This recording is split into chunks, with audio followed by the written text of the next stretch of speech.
maybe I should go over that side then. I don't want to disrush you. Okay, maybe I should join you, Brent. I don't know. You guys are normally over there, but okay. I can look this way.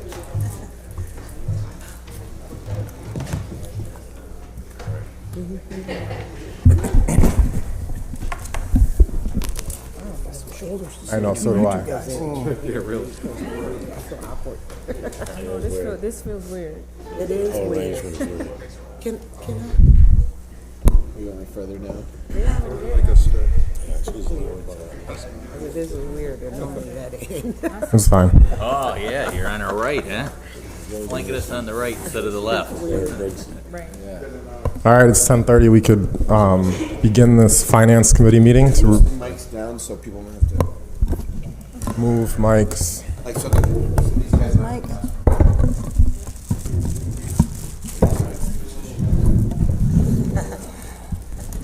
Thank you, Counselor MC Driscoll. Counselor MC, huh? All right, so this is the Finance Committee meeting to review the PBA police contract. My name is Counselor Rudd. We have Counselor Britton Lovejoy Grinnell, Counselor Driscoll, Counselor Allen, Counselor Bay, President Hudson, Counselor Thompson. We may be joined by a couple other counselors as we go. We have Frank Kaliva, Joe Cecil, and Chief Buckner. And I'd like to go through, the way I'm thinking of this is we can talk, the three questions I've harped on the most are, what's the cost, what's the value, and how do we pay? So I see us walking through those. And on the value, I know I see the two big things as residency and the potential for a pilot around the work wheel. And then you can also highlight the other changes such as sick leave or like the sick time, health benefits to the extent you want. But I would like to, since I'm pretty well versed at this point, I think we can go cost, and I'll give the way I understand it, and then you can add or clarify. Sure. And then counselors can ask questions, and then we'll move to value, and similar, I can give a brief intro, you can give a clarification, and so on. Sound fair? It's fine. Would you object that Chief Buckner has not had a chance to weigh in with the counselors publicly? Would you? I'm happy to let Chief Buckner open Great, the meeting. thank you. Good morning.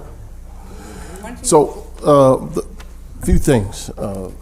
First, I have a kind of a saying that I use with the workforce and the community that I think is important for this exercise. The sky has not, nor will it ever fall. However, we are in a crisis. What you're not going to see from me or anyone representing us is fear-mongering. We simply want to illuminate to you the problems as we see them and the potential that we have to address many of those issues that we're facing every day. We're in the process of presenting you what we believe to be a plan to fix some of these issues. Part of that involves numbers, some very big numbers. We would like to provide you a narrative to the numbers, because if we solely look at this from a dollar factor, I think that the narrative can sometimes be lost in that. And please know that I understand that we're asking you to reach very, very deep in your pockets to do so. But I can tell you this, that in my 12th month, because December the 3rd was a year for me, the practices that we have used in the past have gotten us into this position. And if we continue to practice what we've done, we're going to continue to get what we've gotten. We can't continue to do those kinds of things. So when we presented this, when I talked to the two individuals representing us at the table, I had three primary things that I asked them to focus on. First and foremost, we had to stop the bleeding of the police department. Those are the individuals who are retirement eligible or who are not sticking around for retirement, and they're resigning or retiring from the police department. That was goal number one for us. Number two, we had to align ourselves to be competitive with our neighboring cities and also comparable cities to compete with getting people through the front door. Thirdly, there's no one in this room that can tell me that the Syracuse Police Department is not in position or that we have significant needs to improve our delivery of services. After looking at our agency for the past year, I can tell you that status quo will not improve what we've been doing in delivery of services. We are in need of a significant overhaul with the police department, both in resources and in our plans, and we're actually in the process of doing that. We've had 2 internal executive meetings that will be culminated with our next meeting with the captains at a retreat in January to finish the plan. The other part of that are the people. We can't do it without the resources. We can't do that without significant changes in how we look at professionalizing our police department. And this contract does all of those things. And I'll repeat the 3 things. Stop the bleeding from the individuals going out the back door. Make us competitive to be able to get people coming through the front door, and then improve the delivery of services that we have. Lastly, there's a significant elephant in the room of some of the strain that exists between the Syracuse Police Department and our citizens. We've considered all of those things as a part of the plan that we will be very happy to lay out to you as to how we hope to address those things. And I would just hope that you will consider that throughout our defense of why we feel that you should support this contract.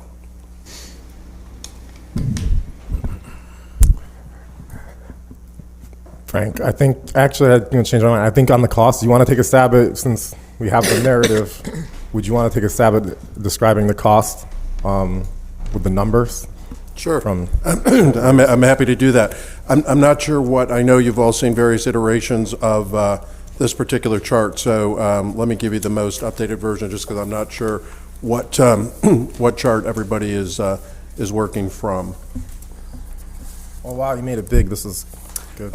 We did finally make it big, and I don't know how we did that, but I'm glad that we finally did. So I think it's important to start, as we talk about the costs, to say a couple things. The first is this is not an inexpensive contract, and we've never pretended that it is.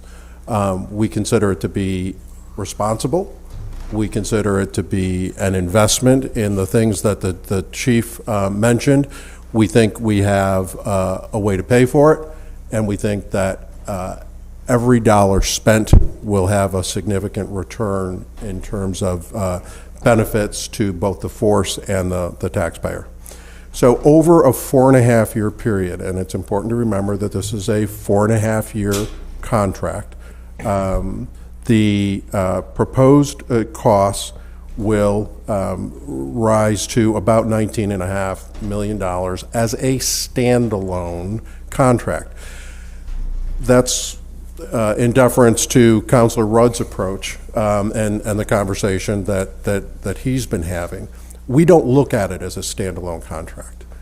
We look at it as a part of an overall municipal budget. To look at it as a standalone contract, in my opinion, is erroneous. And the councilor and I can disagree on that, but it is part of an overall municipal budget. That budget ebbs and flows. A budget is nothing more than a snapshot in time, and it will change over time based on circumstances and the environment and what happens over the course of time.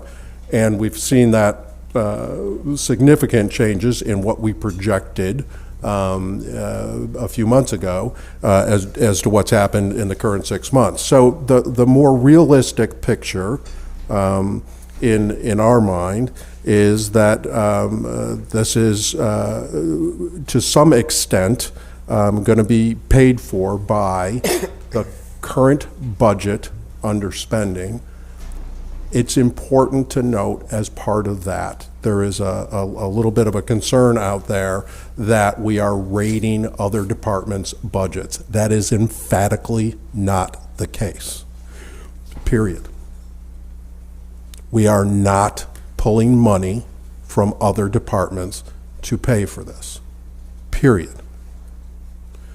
We are drawing on underspending that was budgeted and has not been spent, that would at the end of the budget year return to the general fund and we are targeting to move those unspent or underspent dollars, particularly in the first year of the contract. It is a front-loaded contract because we are, for all practical purposes, 2 years behind. So there's a significant amount of dollars that will need to be spent early next year in order to catch up on those 2 years. And again, we are targeting primarily SPD's own underspending. We are drawing a little bit from other departments' underspending across the municipality. This is underspending that has largely already occurred. So we have 6 months in the current budget, a significant amount of savings that from what was originally projected, and those are the dollars that we are using to spend. So I'm happy to speak to any of the particular numbers here. You'll see that there are then similar projections into 21 and 22. So 20 is paid for largely through offsets from SPD underspending, SPD's funded vacancies, and then a little bit from underspending in other arenas. The numbers that you're looking at in the, if you go down the 2020 calendar year, towards the bottom, the last block, these are actual 6-month numbers. These are not projections that include January to June, the remainder of the budget year. This is underspending that has already occurred. Again, we are not in any way, shape, form, or matter pulling from other departments in order to pay for this, period. 21, 22 will require reallocations.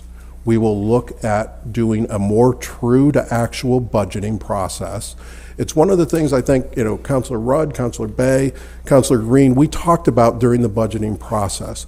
And one of the concerns that we agreed on is that there are flaws in the way the city does its budgeting and has been for years. We have funded vacancies that we know are probably never going to be filled in the course of the budget process. Some of that is political, some of that is financial. In the case of police, it actually makes some sense. Those funded vacancies, the dollars tend to be used to fund unanticipated overtime.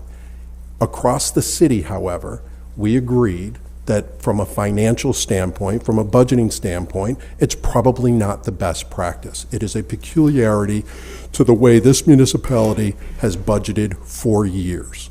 We fund vacancies that we know are not going to be filled in the budget. And then we celebrate at the end of the year when those dollars aren't spent.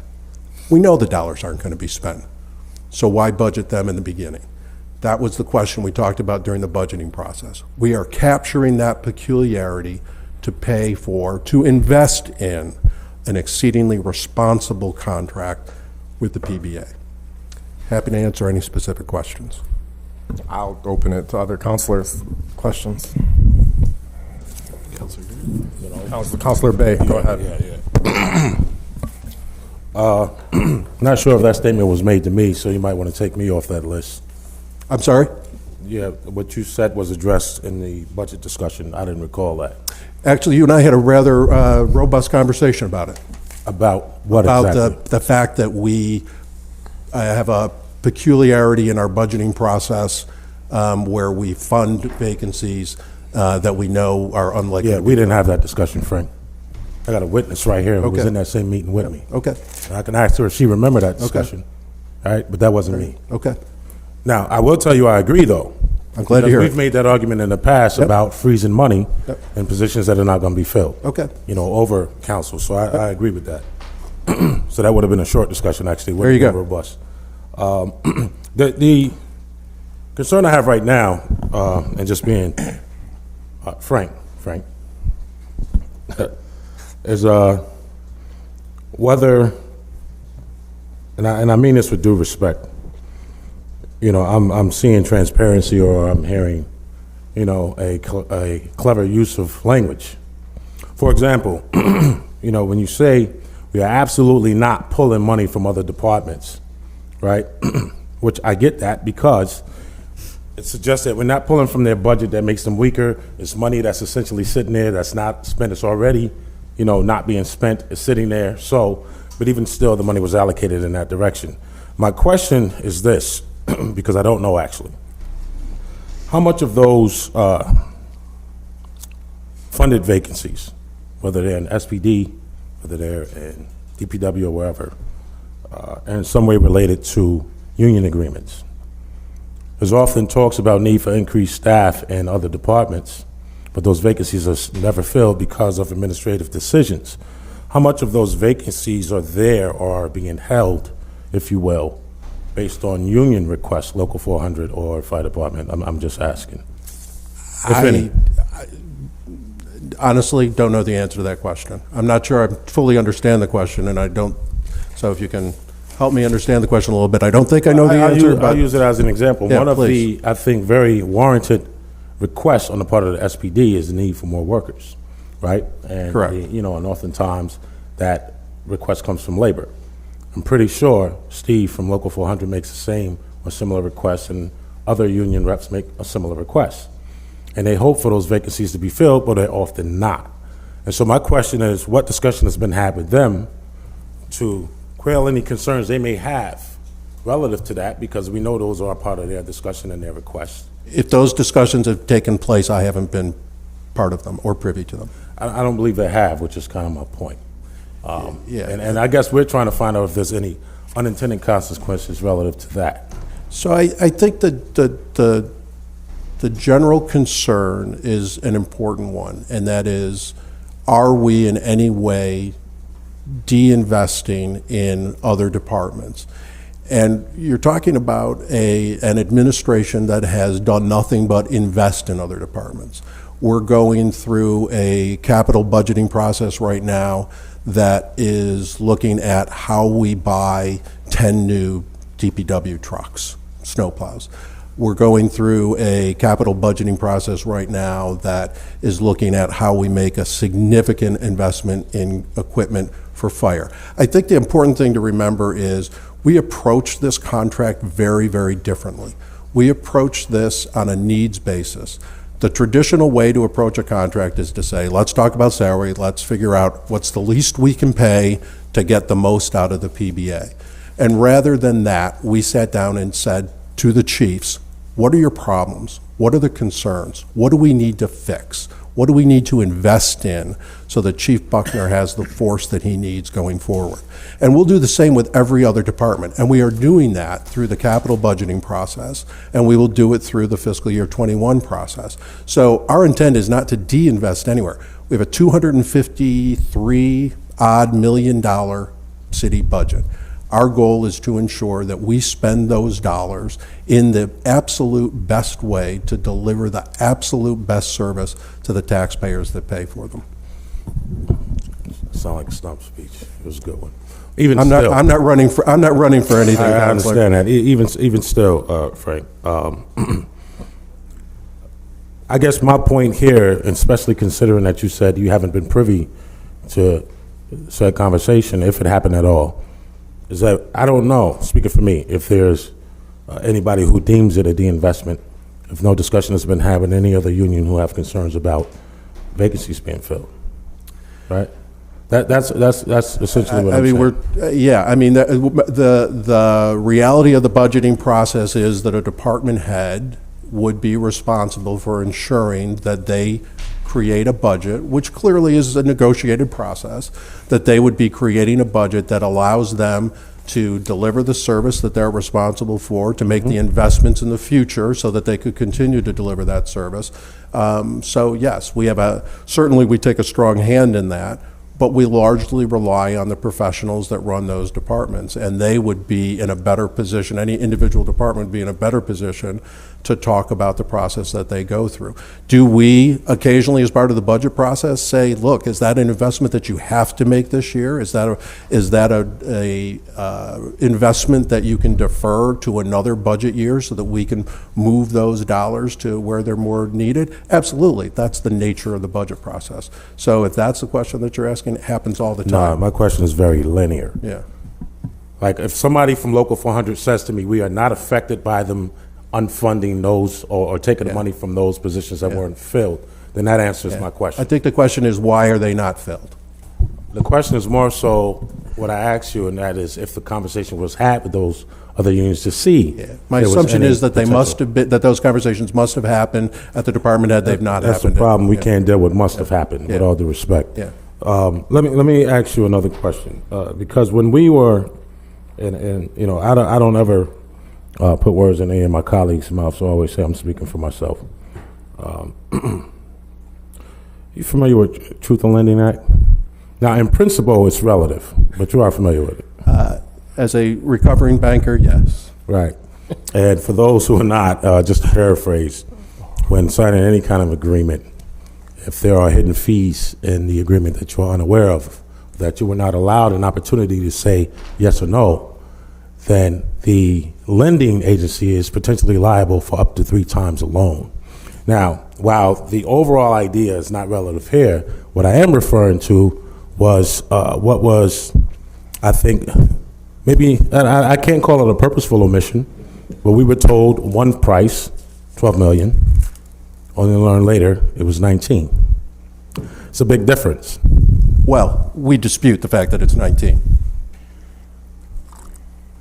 You just stated it was 19. It is on a standalone basis. We never said that we said the impact on the budget was $12 million. And the impact on the budget is now, based on Councilor Rudd's rightful request, that we include some indirect costs, somewhere between 13 and 14. The actual incremental cost to the city is not $19.5 million. But just to clarify this point, and I'll go back, but you did say a $12 million number, and we basically had these numbers, and then we added 7, 8, 9 row or whatever, 11. 7, 8, 11 rows. With all due respect, you're comparing, I'm sorry, let me finish your. But the delta, if it's 19.5 today, it was 12 then when you said it, and that's a $7.5 million, $7 million difference, 7.5, whatever. But whatever number you're gonna say, that you view it from a different perspective, and you say it's, I don't know, what would be your alternate framing? Yeah, it's not enough to say. Whatever it is, the delta would still be $7.5 million. You No. would have had to say it differently earlier. No, we would have to say, yes, because we absolutely. And we're getting into the assumptions that you make as you go through a budgeting process. Our assumption was, and continues to be, that this document, the budget, lives inside of an overall municipal budget, that it's not a standalone. Well, I mean, that's fine, but the assumptions that you presented originally excluded pension, FICA, and overtime. We Retroactive agree that the overtime. indirect costs were not included in the model, and that your request that we do so made it more granular and added to the overall accuracy of the model. It added about $1 million, maybe $1.5 million, but depending on your assumptions, to our overall impact on the budget. It says right here that the pension cost is $3.2 million. That was not included at all. Right, So but just we looking get to at take one the- cell in this Yeah. table, This is where you and I are going to disagree, because we get to take that offset on the vacancy side as well. So that $3 million is offset by the pension costs on the vacancies as well. So we didn't make the assumption on either the cost or the savings side. I suspect that you and I are the only ones who care about this, Counselor. I suspect the taxpayer cares whether there's $7 million more that we're going to take from other departments or There not. is not $7 million more that we are taking from other departments. So the difference is the 7 million, but you're saying that we're only taking the 3 million Right. from the vacancy. So Right. where would the other 4 come from? So if you look at the offsets, Counselor, if you look at the SPD underspending, so in 2020 is probably the best illustration. The offsets to the additional spending are taken from underspending that has already occurred in SPD, and we've identified other city underspending. So we've got a total of $8.7 million. But remember that $7 million expense is phantom. it doesn't really exist. That full $7 million doesn't exist because some portion of that is spending that would be allocated against vacancies. So we take the credit on both sides. Since we don't have a next year budget, would it be reasonable to assume we're going to spend $300 million instead, and then count that money and spend it on something else? You say that again? Because I think the answer is no, but I don't. Never mind. I let other people ask. If I could say something real quick, and this, I think this may be part of the problem, man. You know, like it's not. It doesn't suffice enough to say, with all due respect, I don't agree or we will disagree, right? It doesn't suffice enough to say that we may just simply be viewing the thing wrong. That doesn't satisfy the concern. You know, I make an argument consistently among my colleagues and other people that, and in here, that arithmetic is the one science you can't discredit. It's a certain fate demonstrated with sequence. And so, this is the opportunity to neutralize our concerns simply by talking about the math in a very transparent way. That hasn't happened yet. I would say that the chart speaks for itself, and the math speaks for itself. That there are dollars in the budget that we know will not be spent, that would return to the general fund, Right. that we would Understood. that we are diverting to this contract, so that the incremental addition to spending overall is nowhere near the numbers that have been bandied around. And so, Incremental increase. Understood. So in that respect, get that. What does it mean, for example, for circumstances, and this is relative to the question I asked about unions, right? So what does it mean for circumstances in other departments in terms of opportunities for vacancies for more hires, right? You know, oftentimes if there is money and it does roll back into the general fund, you know, sometimes, not all the times, those departments can likely bank on an opportunity that some of that funding will come back to their department. Not all the time, but sometimes, right? In this instance, it doesn't, right? So Rarely does. I don't see in the history of the Sometimes, municipalities, but I said not all the time. you've been I've doing been here this, for a you've been while. doing it longer than I have, Right. so I'll defer. But yeah, not all I the don't time, but see that. sometimes. Yeah. And I'm saying that they hope for it, they push for it, and some of them get it sometimes. Right. Not all of it, but sometimes. So what I'm saying is, relative to this particular year, right, that opportunity doesn't exist. And maybe your point is that it doesn't happen all the time. It's not a common practice, so it doesn't matter. But largely, so we can talk about that in the future. I'm much more concerned with what's happened in the first 6 months of this budget. We've already underspent those dollars. Those dollars we're not going to go back and hire somebody 6 months ago. So we are largely, not totally, but we are largely depending on dollars that have already not been spent in months that have already passed. Right. So I'll yield for now. Yeah. And that's about $2 million, $3 million, that's about $5 million that the SPD has underspent in the first 6 months of the budget. So 6 months gone, $5 million wasn't spent. We're capturing that and putting it towards the remainder of the fiscal year. There is another about $4 million, a little bit less than that, in the general municipal budget in the first 6 months. Hasn't been spent, won't be spent, can't be spent, because the 6 months are gone. We are recapturing those dollars and moving them towards the contract. That's a significant portion. That's $8.7 million. That is against a first year, calendar year cost of somewhere in the area of $7 million. So we're offsetting that $7 or $8 million first year cost with spending that has already not happened and will likely double or come close to doubling in the next 6 months. So the main issue I have with that, totally understand that there's extra money in this year's budget. I think where I have a little bit of trouble is going forward for the chart for 2021 and 2022. to say that there's funded vacancies in those years. I mean, there hasn't been a proposed budget for that year. The third of the council is going to switch over next week. I think that's what the issue for me is, to say we know that there's going to be funded vacancies when we haven't done those years' budgets is where I lose it. So you're absolutely right, and Councilor, and I wish that I could be more certain about what's going to happen in the future. The nature of budgeting, the nature of multi-year contracts is that we have to make assumptions, we have to make projections, and we have to do it based on the history that we've got available to us. So that's what we've done here. What we've said is, over the course of the 2 out years, 21 and 22, we will need to find in the budget reallocations of roughly $2.5 million, somewhere in that general area, per year. Now, on a $250 million budget, we're talking about a reallocation of less than 1% of the dollars. Most of the savings will come from within SPD itself. Most of the offset will come. Will we have to dip into the general fund in order to do reallocations? Yes, we will, of less than 1% annually of the budget in order to meet the obligation.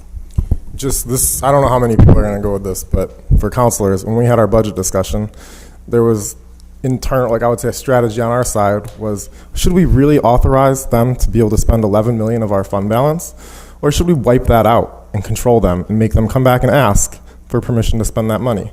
Because they're saying they have $8 million that we've authorized them to spend that they haven't spent. Because our intention, our good faith bargaining with them was that we're going to let you have this flexibility with your spending $11 million of our fund balance, which is not super high, and you're going to manage toward not spending that $11 million. $8 million this year. Eight. Wow, that number ties really perfectly, right?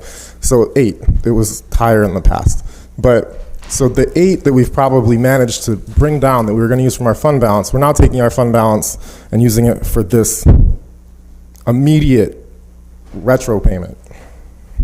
Is that fair? Sure. Yeah, that's not inaccurate. Okay, I have a couple questions, unless you wanted to follow up. Okay. So first I want to say I appreciate the goals and the frank acknowledgement of the problems that exist in the department by Chief Buckner, and I admire the goals that you have set out, and I admire the commitment that the administration has made to addressing those problems this year. We have a lot of room to move forward, but I don't disagree with the needs assessment. I don't think any of us would disagree with taking the perspective in the negotiations that we need to consider what the needs are of the community in those discussions, rather than just what percentage increase are we going to take. And that's a great position for the administration to take. This is the council, and this body is the body that determines the purse strings of the city, right? And so we are the ones who are having to make the really practical decisions about what needs can we meet, what needs can't we meet, what needs we would love to meet, but don't have the funds to be able to do it.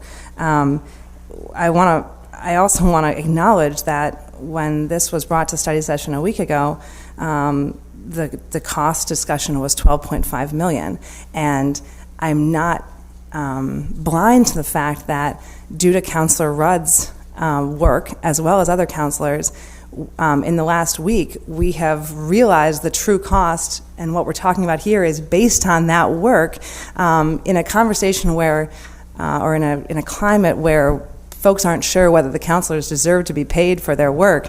Councilor Rudd and others here have done an incredible lift in the last week to bring a true discussion about money here that we would not have had without that work. So I think that's worth acknowledging, that we're now talking about a $19.5 million budget, and I just find it very disingenuous to talk about this as part of a municipal budget and not a standalone contract. We have to pass a standalone contract or not pass a standalone contract. That's why we're here talking about it. So to obfuscate and say that it's really part of a bigger thing and we really shouldn't think about it as 19.5, I think is is really doesn't do a very good service to folks who are trying to follow along with this conversation in our city or this discussion here today. We can read. We appreciate that you've come to more reality here with numbers that reflect. I don't think it's fair to call it granular when we're reflecting actual costs. It's not granular. That's just real costs. And I appreciate that we're here on a 19.5 conversation instead of a 12.5.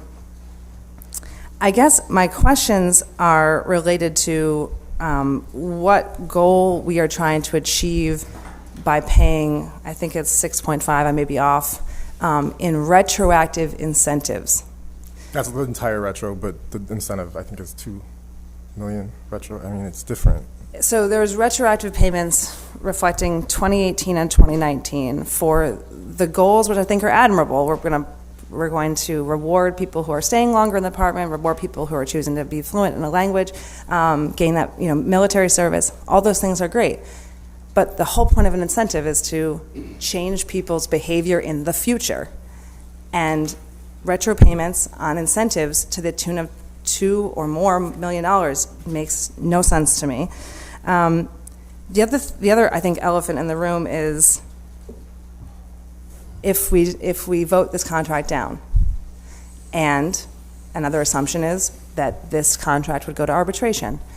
I understand what's been waved around to some of us, maybe some more than others, is the consideration in arbitration of the city's ability to pay, and that the negotiated contract of almost $20 million budget means that in an arbitration, that would be held against the city, that the city negotiated for this. So obviously they have the money, so the arbitrator should give them that money.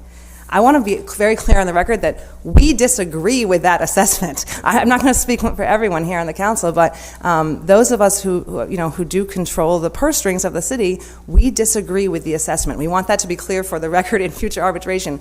There's some in the administration who believe that we do have the ability to pay for this. Many of us disagree with that and do not want that statement of those negotiators who clearly were not working with real numbers. I understand maybe this was a good contract at $12.5 million. Maybe we would have approved it at $12 million, but it turns out the math is wrong. And so we want to be really clear that given the math that we have now, we don't have the ability to pay for this as much as we would like to, as much as it would be great to do that. And I just think it can't go unsaid that if that's a factor that arbitrators will consider in the future, that we were not at all in agreement with that. I'll yield. Okay, I want to dive a little bit into the numbers here because I'm still confused. I'm trying to understand, how does the overtime from 18 become retro? How does that work out? On the expense side? On the retroactive overtime cost for 2018. Correct. So the folks in labor law can probably speak more eloquently to that than I can, but my understanding, President Hudson, is that the base changes based on the retroactive salary increase, and so the requirement is that the overtime be calculated. Does the base also change by the longevity? That is open to question. Does the base also change based on education incentives? Probably. And that's included in the model. I'm sorry, it is or is not included in the model? It is. It is now in the new model? It is. Longevity so is not can I, included in the retro I need base. to respond to one thing. There is no new model. The model has been refined and adjusted. It has not been adjusted by $7 million. And that's an important fact. The model has been adjusted in the context of the general municipal budget. We can agree to disagree on whether that's appropriate or not, from 12.5 to 13.5. Okay, back to questioning. With the unspent money, what is that time frame? Is that just this year? Is that just this first 6 months? Correct. In the 2020 column, those numbers are the numbers that have already been not spent. For the first 6 months? That's correct. Okay, and then I want to The 20, just to, because that point I think Yeah. is a good question. So it's the 2020 value, then they take a full year value in 2021. So I think it's like a similar. No, those are I beg your pardon. Gross. They are. Yep, the accruals are full year. Yep. They're full year in both years, in 2020 and 2021? Jesse, I don't think. you can. I should have worn my glasses today, and the folks at home could have had a Who's Jesse, Who's Counselor Rudd contest. What was So the question? the question is, in the offsets in line 14 and 15 and 21 and 22, are those full year projections or? In 14, they are full year projections at a 75% vacancy rate, so assuming that we do start to fill some of those vacancies. In SPD in 15, they are not adjusted for the full year. So actually you could realistically double the numbers. Thank you. You're saying the 2021 value is not adjusted for the full year? What do you? I'm sorry. In line 15, no, it is not. In row 15, which column? 2021. 20 and 21. 2021. So you said You're saying definitely. it's not a full year value. It's 75% or something. Do you want me to just walk through the offsets and kind Sure. of what my thought process was there? Sure. So line 13 is underspending in SPD for the first 5 months of the year through November, adjusted up for another month just to kind of estimate what it would be for the first 6 months. Yep. Line 14 then in 2020 is the funded vacancies for the remainder of the fiscal year, so the next 6 months, January to June. And then 15. Well, just on why would the value not be double? Honestly, these offsets were just kind of meant to represent what the underspending was in the city up until this point in time. Okay. Oh, because the calendar year and fiscal years are. Yeah, they don't different. align. I see. So I see. Okay, that's fair. Yeah, sure. So I don't know if there are And then you take half the previous value in the 2022 because in of half year. 2022. Yeah, exactly. Okay, So they're basically just holding them, moving them forward. for 6 So months. even though it dips in the end, it doesn't really dip. It just is only half a year. Okay, and then in my next question is, I'm looking at the education piece of it. Explain that to me, because you're doing the education piece to do what? Promotions and different things like that, correct? Why don't I let Chief Cecil talk about that piece? Sure. So the education incentive is just one of many incentives, along with military and language skills, which we built into this package just to create a more diverse, more educated workforce. The education one is important to us. If you have a 21-year-old that's coming out of the department that has very few life skills but has gone to college and been interacting with a diverse population there, learning critical thinking skills and things like that, he or she becomes more valuable to us than someone who, for instance, is 21 and didn't have those experiences. Every one of those incentives are very, very critical. I just wanted to mention this one too. It's one of these things where those incentives will eventually create a department that's not only more educated and have language skills, but it's more relatable. And I like to use examples, real life examples. When I came on years and years ago, for 20 years, we did not have anyone on the department that was an immigrant or a refugee. And then around the year 21, when I was on the department for 21, we hired a refugee as a CSO. He subsequently became a police officer. He started teaching classes, orientation classes at Catholic Charities for other immigrant populations and refugee populations coming in. I cannot remember in the last 5 or 6 classes where we did panel interviews, where we were hiring, where there hasn't been at least 1 or 2 refugees and immigrants at that table trying to become a police officer because they saw somebody in the uniform that they could relate to. So these incentives do that. They build a workforce that's not only educated, not only has the language skills, but comes from a diverse population that becomes relatable to the rest of the population and encourages us kind of in a cyclical way to help diversify this police department. So what happens to seniority? These are just incentives that will go into their pay. This doesn't. We've always had what's called a 7 criteria for transfers or promotions or things like that. And first of all, promotions begin with a civil service test, and really we have to go with the top 3. We can't with promotions. We can't really take into account too many other elements. We have to work off what we have in front of us, meaning the scores. We're allowed to go down 3. but you can't go further than that. As far as transfers and other things where you're moving around the department, we always had a 7 criteria that involves education and a whole array of other things. Okay, and this one is for Frank, because I know that I think we said we had 7 other contracts coming up? 7 or 8, yes. Okay, so what is this contract going to snowball into when it comes to renegotiate with the other? Well, there's a couple things that I hope it snowballs into, one of which is a focus on a needs-based negotiation as opposed to a straight salary negotiation. I think we've set a tenor for how we intend to work with other unions, and that is understanding the problems of the departments in which they work and building a contract that achieves a mutual benefit around those problems. So that's the first point that I think it snowballs into.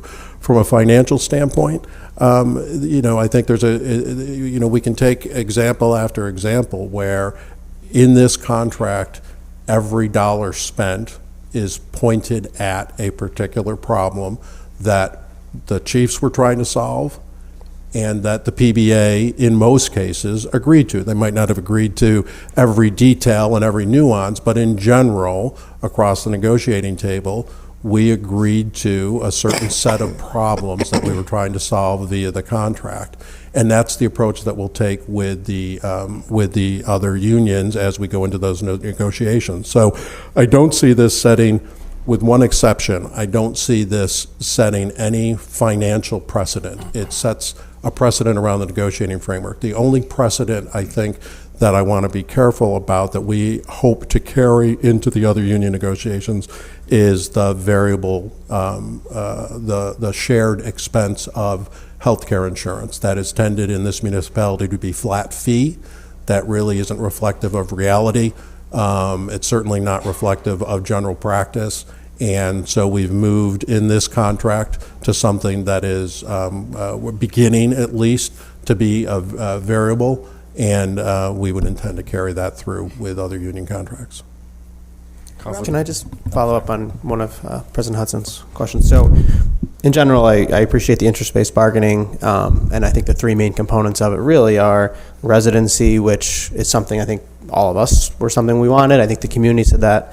And then, the 2 other pieces here are education as well as longevity, I think, are the main interest-based things that the city's getting, which are things that we're less familiar with. It was more, coming from the police department. So I want to just hear a little bit about, for one, on the longevity piece, more specific statistics about when people are leaving and how this longevity, actually will impact that. And then from the education component, for sure, the language part is very practical. I can understand that, but more, quantitative data, or at least the intellectual underpinnings of why the education component is helpful. Is there studies that show people with a bachelor's degree reduce crime more? I mean, what's the general thought process of that, other than just anecdotally, education is good? Because it is good, but it's also good for firefighters and everyone else. So sure.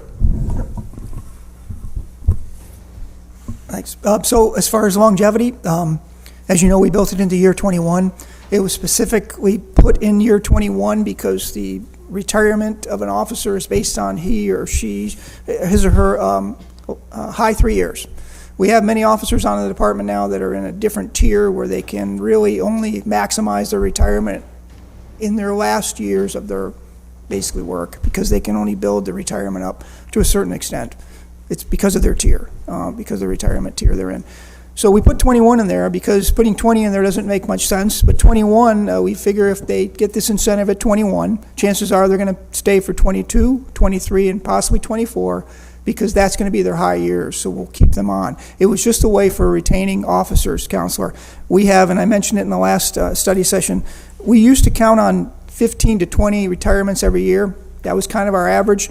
But we went in 2016, we had 16, 17, we had 20, and now we're looking in 18 and 19, in 18 we had 37, and in 19 we had 39. So we've moved from expecting 15 to 20 retirements to now expecting 30 to 40.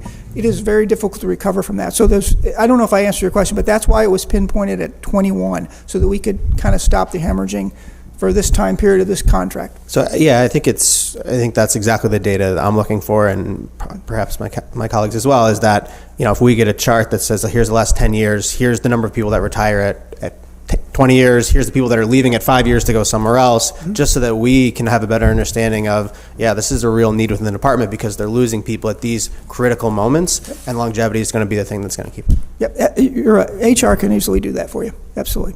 And I don't know if I answered, did you have a second question about education? Yeah, I mean, so the basic question is, Well, just for order, make your education one. I know Councilor Bay had an education one, and then we'll go Councilor Thompson. Okay, so we have some. I mean, my basic question is, what's the quantitative, how do you quantitate how this is going to have an impact? Is there a city we can point to where, you know, they had this incentive and their department standards raised or crime decreased, or, you know, what are we basing it on other than just anecdotally more education is good? No, that makes sense. And we could see if we can come up with that research, because it is at this point anecdotal. We just believe that officers with that education, again, will be, more well-rounded, have more critical thinking skills.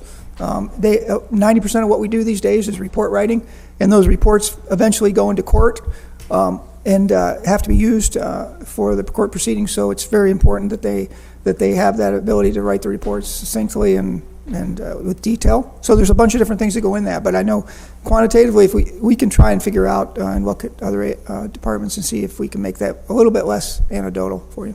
Yeah. I want to reinforce the education component and the importance of it.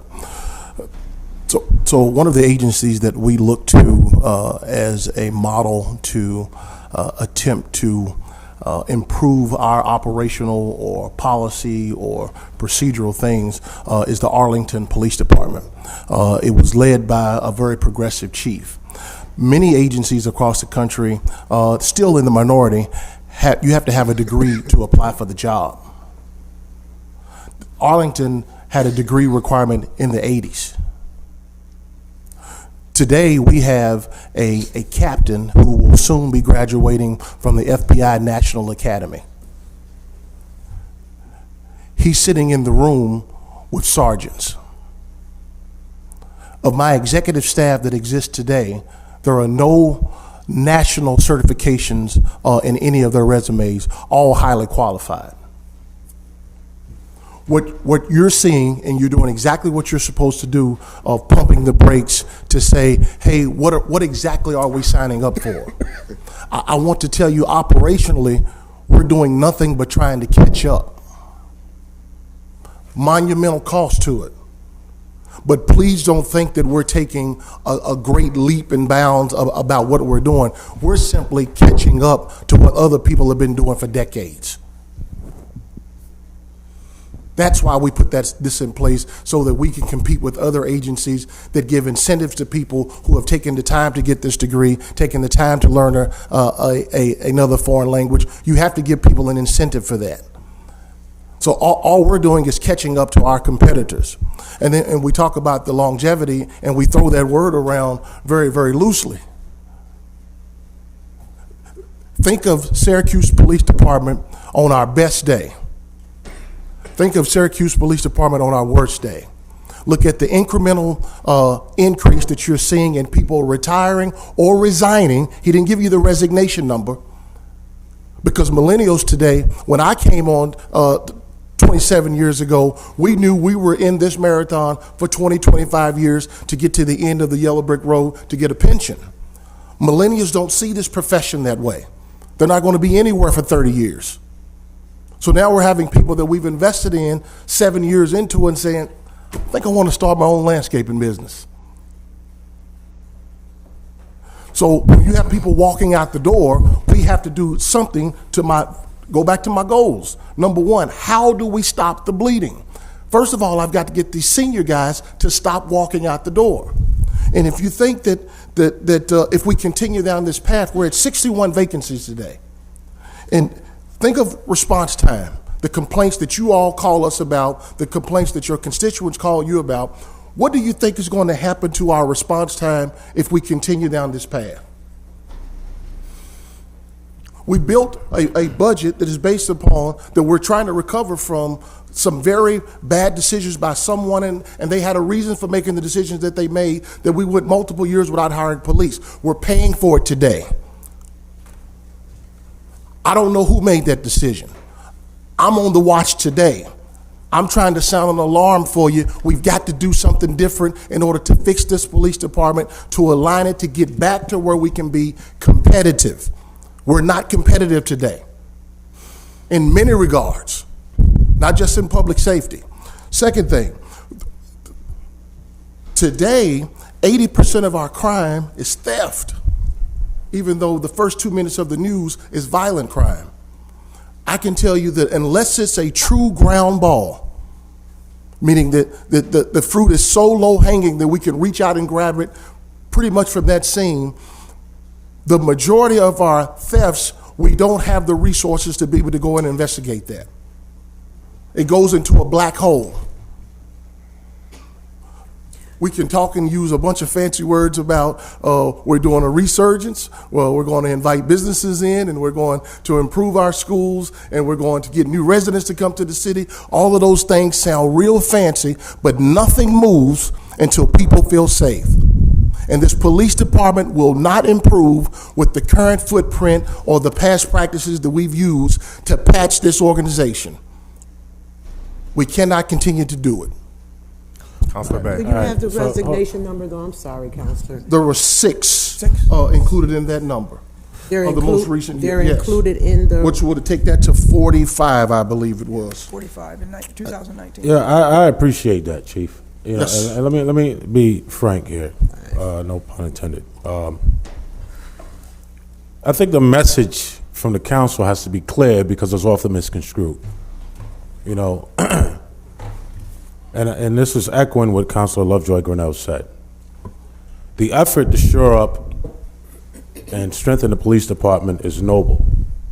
In fact, the council often calls on it, right? And the council was the one pushing, to my knowledge, for classes over the last few councils, right? So that was us, right? And I'm sure the officers have as well, the unions have as well.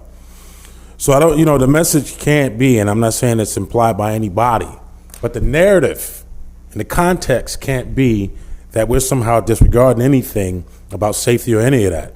What we're saying is very noble. Do we have the money? And when you come up with an idea to pay for it, we have to agree that that idea does not hurt the city. It's not a secret to anybody who's ever paid attention that I am on the watch against government consolidation. Let me make that clear. I am not for it or anything that smells like it. I'm not for anything that puts us in that direction. I had a very, very direct conversation with the union leader yesterday. You looking to consolidate departments? Because when we can't pay for you, that's what's going to happen. And your entire circumstance will change. But some of them will be gone. They'll retire, so it may not affect them.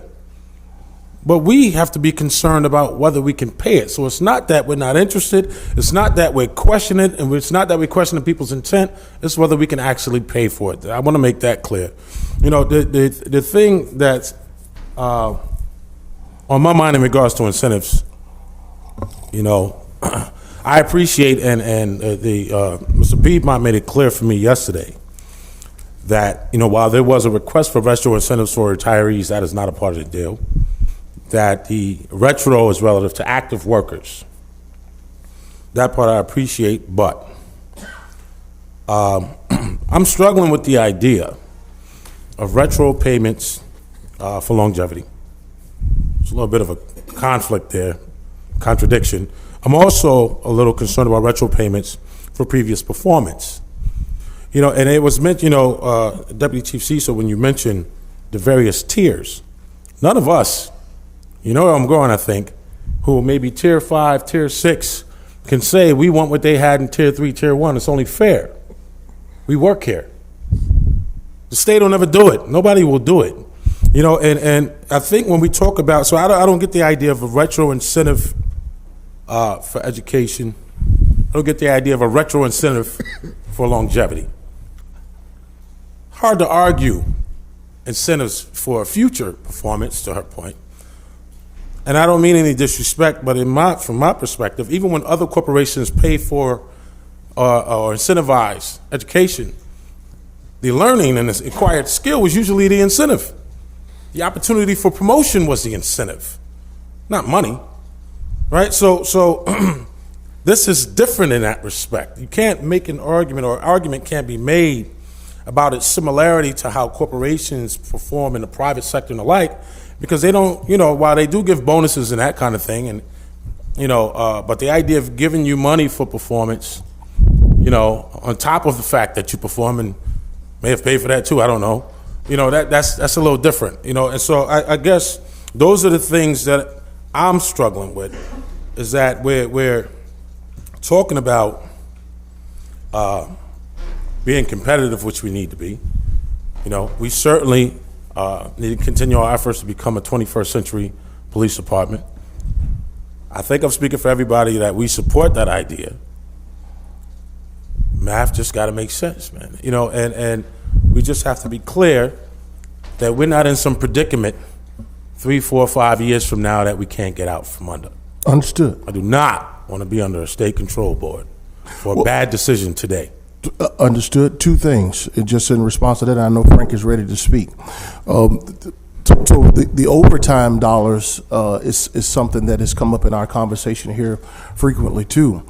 The majority of people who work overtime today have been begged to do so. We don't have enough people to cover this detail. We need someone to sign up for it. They're fatigued. What's the ratio of patrol to non-patrol in the force? I don't know. It's probably 60-ish, 70-ish percent today, maybe lower, but we certainly know. And if you're talking about the uniform 911 responding officer versus someone who's assigned to the patrol bureau, that's two different things. But we're begging people to work the overtime. So, and I walked in the door expecting to go in and look for, and I found a couple of people that I could not justify why we're paying you overtime, and I've dealt with them. I'm not shy about dealing with issues. I've dealt with those individuals. We're either begging them to sign up for it, or we're forcing them to come in. We have a practice in place that's getting ready to be for the past 3 classes that have graduated, that when we have incidents that either were unforeseen that we could not predict, or that we can plan for, that we have 3 classes that we're going to force you to come in because of our staffing levels. And we talk about the price, and the money is an issue. And to Councilman Bade's great point about how are we going to pay for it. The question is who's going to pay the price if we continue doing what we're doing? There's a price to that too. And I can tell you this, it's going to cost a lot more than $20 million. I need to know what that number is. So we've talked a bit about whether we can afford this or not, and I guess I don't know whether this simplifies it. I certainly in no way am attempting to move away from the details, but there's one number that I think is very compelling to me, and one that really colored our negotiations throughout. That number is, if we negotiated as traditionally the city has negotiated, or if we went to arbitration on straight salary, right? None of the incentives, none of the residency, none of the professionalism, leadership, all of that taken outside. If we looked at this as straight salary, and the number that we would anticipate that either the city could come to agreement with the PBA or that would be awarded in arbitration, and that's about the extent of the detail I'm willing to get into. The number that is beyond what I think is a reasonable, what we as a team think is the investment in this contract and the incentives is about $5 million. That's not inexpensive by any stretch of the imagination, but the difference between what would be received on a straight salary increase, whether negotiated or arbitrated, is about $5 million. And The question, I think, is that $5 million, which is being invested in longevity, professionalism, stopping attrition, $5 million over 4.5 years, it's about 2% of the city's budget, current budget, over 5 years, it's considerably less than that, 4.5 years. Is that $5 million investment worth it? And that to me is the key number. We would be spending more to pay the police department whether we had this contract, whether we went to arbitration, whether we negotiated the traditional straight salary. That number, $5 million over 4.5 years. Can you send me that? Because I ran the numbers based on our conversation yesterday and came up with something different, so I just want to see. I'd be happy to. Thanks. I know Councilor Thompson wanted to get in. I will just set expectations. I think we're going to aim to be done by 30 minutes from now. It's longer than normal, but I think this warrants it. But Councilor Thompson, you wanted to. Yeah, no, thank you, Councilor. And I want to thank the chief. I want to thank the chief because a lot of what you said, I have seen, the council has seen, and you put in, you use some good words to put it together as to where the department is now and where the department is headed. And the councilors and Councilor Rudd, I too give you kudos for finding the money that was missing in this, saying that that this was a larger. I didn't find any money. No. That in fact that you brought to light that there's some possibility of a mistake in here. Now going from there, we're talking about models and money and everything else, and it sounds as if, to me, it sounds as if we were talking about the same thing, but we're coming from a different perspective. That's what I'm hearing. But what I want to remind the council is that, and Councilor Bay said this is true. Several years ago, this council, with maybe a couple different members, vetoed the mayor's budget to keep 465, I believe it was, police officers on the job.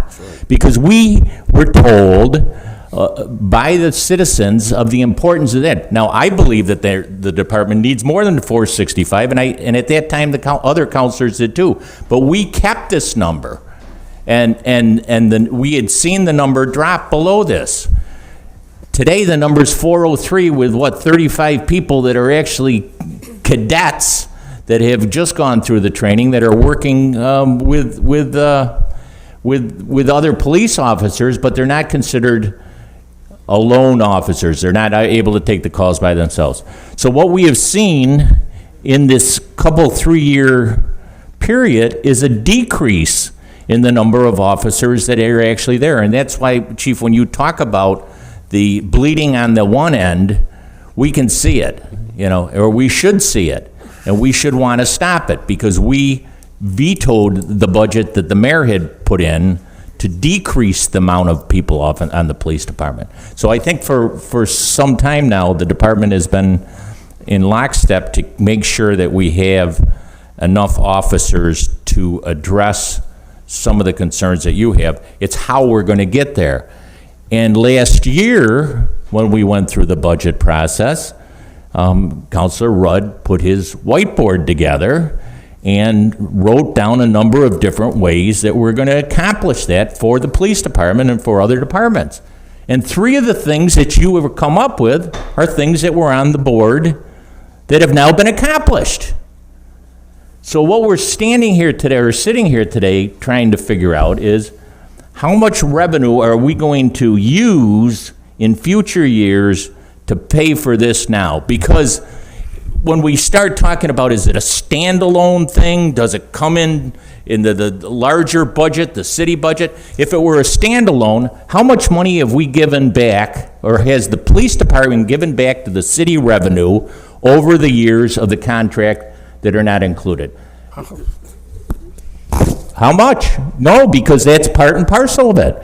If in fact you're looking at, there's $6 million now, you're saying, right? I don't know the number, but I wouldn't even bet money that it's a positive number. I mean, I think we might. It is a positive number because there were, listen, there were 60-plus vacancies. We don't have the number, we don't have the number. Okay, but if those numbers were used to go forward with this contract, if they would have been hired, that's what this part and parcel of what this is. That went back into the general fund, just as Councilor Bay was speaking. This money goes back into the general fund. If you go back into the 18-19 contract, which is this part of, right, and said that $6 million or more came from the police department's overtime budget that was not used and went back into the general fund, that money is now being used to pay for the contract. But that was a question I asked with the underspending, when I asked what was the total, and you said it was for the year, but if you go back to 18, how much did the police department underspend, and how much was there for vacancies going back from 18 to now?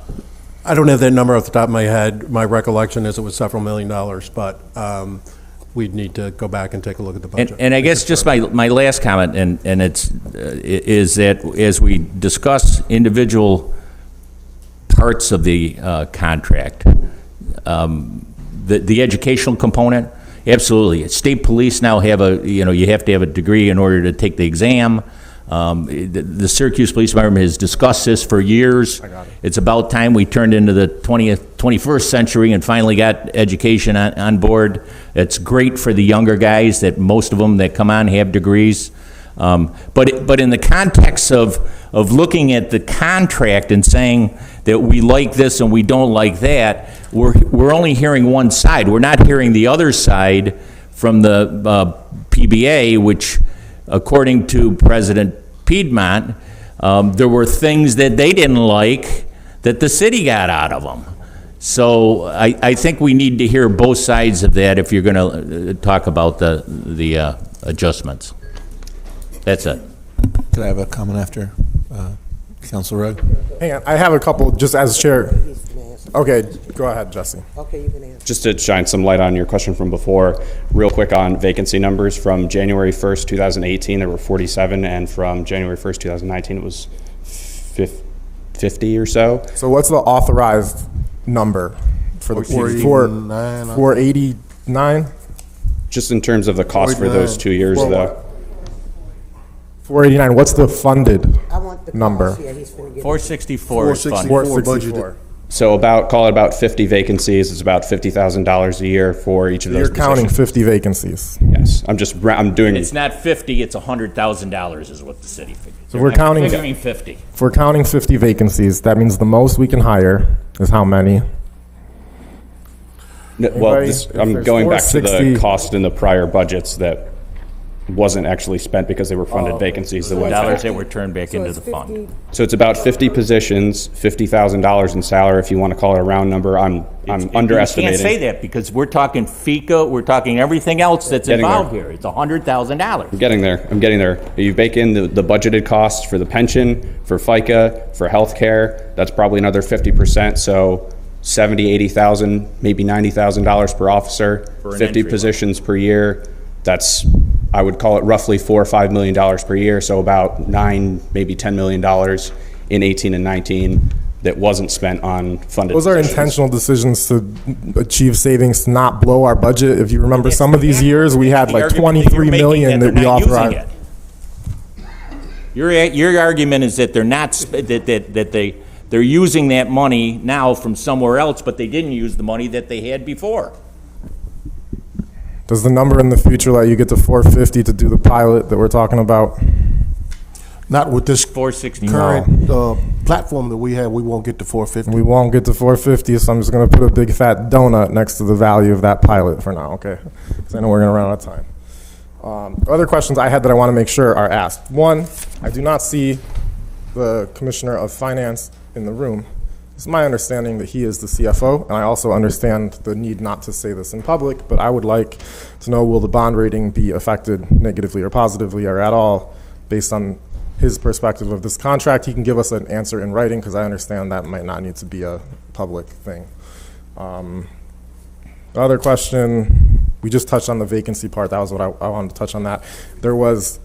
I I had one clarification on education incentives. So we talked about those, we talked about the amounts. I mean, here you can see it's I'm gonna call 1.5 million retro education, just summing 2018 row 3, 2019 row 3, 2020 row 3. So that 1.5 million, Chief Cecil, you were here at this period of time. Will that retroactively get people to be more educated or speak more languages? Are you asking if the incentive will do that? Will the incentive, the 1.5 million in incentive pay, will that do anything to change the composition, the education level, the language ability, or even the service level of your department in 2018, 2019, or 2020 calendar years? You mean the retro pay for incentive? Yeah, that's what I mean. Well, okay, it's a I guess a humorous way at your way of asking that. It's probably even a rhetorical question. This is the 5th contract that I've had an opportunity to be a part of. And I can, 2 in Louisville, 2 in Little Rock, and now here. Any contract, and remember, this is a negotiation when you talk about the union. This is a negotiation. Any contract that where there is not some form of retroactive pay is dead on arrival. Anyone that knows anything about this profession will tell you that. Dead on arrival. I don't want to speak for the president. He's very vocal and very capable of speaking for himself, but I've never seen a contract where that does not exist. The officers will not vote for it. That includes incentives? I don't know about the incentives. Right. A retroactive pay, Yeah, dead on that arrival. part we understand. It's dead I on certainly arrival. understand that. Yeah. It's dead on arrival. Right. Okay, so one more on longevity, because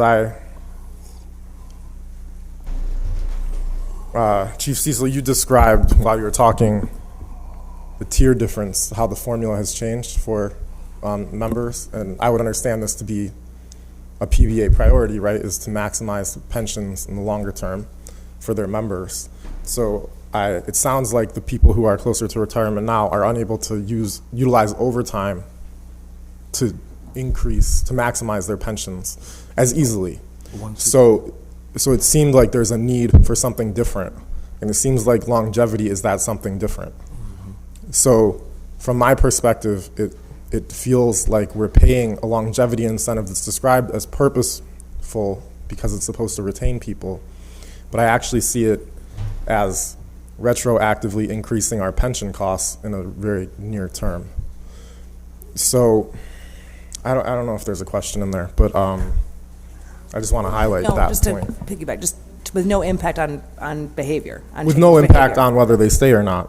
Which I do appreciate that you excluded the retirees. Thank goodness for that. That would have been worse. But yeah, listen, I think it's in here because we do believe it will change habits and it will keep people around longer. The other half of your question, certainly it could have the effect of raising retirement benefits. Well, for instance, I would say from the public standpoint, it gets described as a 2.5% raise, a 2% raise. It's 2.5, 2, but the last 2 is only over half a year. So overall, it's really a 2.5% raise. But everybody wants the money early, and we want a low number, so we do this dance. And I think the public understands that 2 in the range seems palatable. So, and then you use this incentive language to make everybody feel good about the future spending. But the problem is, if you were to take all the retro payments for longevity and education and then their impact on overtime and FICA and pension contributions and all that,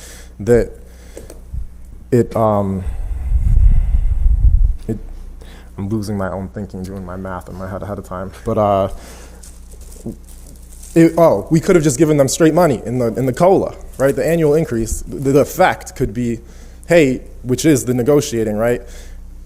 We're actually going to give you, it's really a different number because there's no behavior change to those. So like to the extent you took these numbers in 2018 through 2020 for longevity and education and added them to the annual increase and then found a new rate and we're like, oh, by the way, we're going to give 3.9 and 3.3 and 3.9, that would be, in my opinion, more honest and it would also, I think, provide a better bar for the other bargaining units that also had 2s, which I think there's an a need. I know things change in all bargaining agreements, so we may not be seeing it fair, but I think there's more other changes in this one than the others. You use the phrase more honest, and I would vehemently disagree with that. We did exactly what you described, without question. You described exactly what our negotiating posture was. So the underlying concern was, would the PBA accept twos on their own? And I think the answer to that is unlikely. So in order to incent both the behavior and the changes that we're looking for and provide the foundation to the chiefs for all the things that they described, was there a way to structure the dollars that were going to be spent in a way that wasn't just straight salary, but that would add to the salary of specific officers who were either already exhibiting or could be coerced, incented, rewarded for changing their behavior? Is the bottom line a salary increase that increases that percentage? Without question. Undeniably, and we have never suggested otherwise. What we have suggested is that we took the same pot of money with a $5 million addition and redistributed it in a way that we would incent and reward very specific things around experience, maturity, leadership. So that's really the question I think that we're asking the council to consider is that approach valid, and is the $5 million investment over 4.5 years worth it? But relative to that, so an incentive is a reward, right? Like it's basically a reward, but when it has to do with the character and the behavior of the officers, you want us to, this contract and the incentives in here we're rewarding them for the work that they've done, right? But at the same time, the police department costs us the most money, and not just within their contract, but on the back end of the lawsuit. So in your opening statement, you said that we have to stop the bleeding. But it's your officers that are causing the bleeding on both ends with their pay and then also on the lawsuit. So how do you ask us to make this investment in them to pay them extra money when they're costing us extra money on the back end as well? And so I don't want to incentivize or reward a department more money when they're already costing us more money on the back end. And it doesn't matter how much money you pay somebody or what raise you give that person, that doesn't change their behavior and that doesn't change their character. If I give you a raise, it doesn't mean you're going to go out and all of a sudden you're a better person and you're going to do your job differently because you got extra dollars. So I don't understand how we can call this incentives and we're giving them incentives and rewards for behavior that isn't acceptable and costs us money on the back end. If I could add to add more to that, this is, I know some of us are sitting up here thinking some of these things, and we're not saying them, and Councilor Allen just did.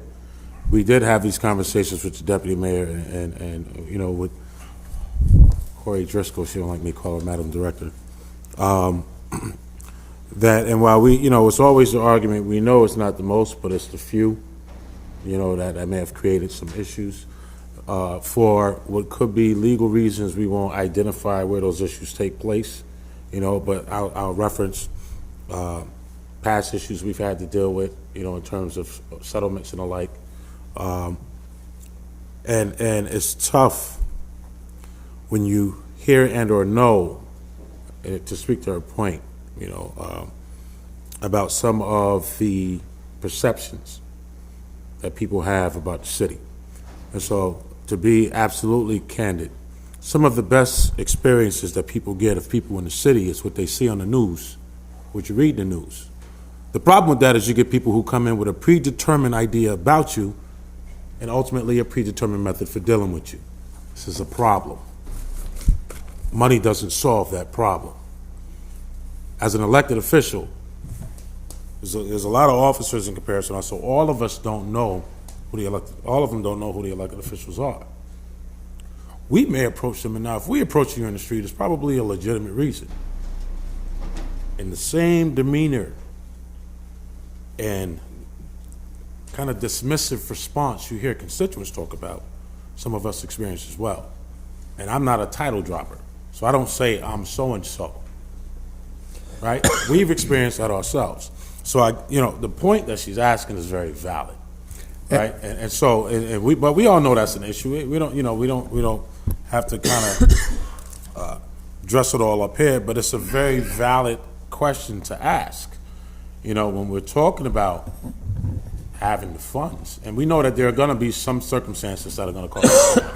So let's be clear. We absolutely agree. It is unquestionably the valid question to ask, and it's a question that we asked ourselves over and over again during 2 months of preparation and 6 months of negotiation, and without question. And so you mentioned the deputy mayor, and so I think the deputy mayor had a strong influence on our approach and our negotiation. She was kind of our touchstone as we went through this, and I don't know if she's here, but I suspect that she.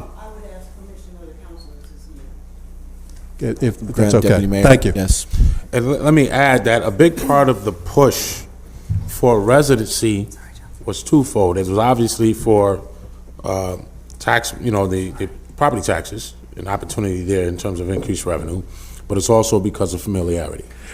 And familiarity, and the deputy mayor should speak to this better than I. Familiarity, much more important to us. We did not put anything in the financial model around residency.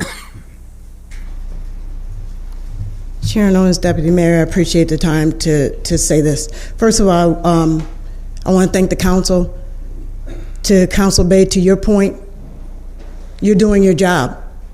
You're looking at the T's, you're looking at the I's, you're crossing where they're not crossed, you're dotting where they're not dotted. That's your job. This time and place for us, to me, is very critical. It's scary, but it's also exciting.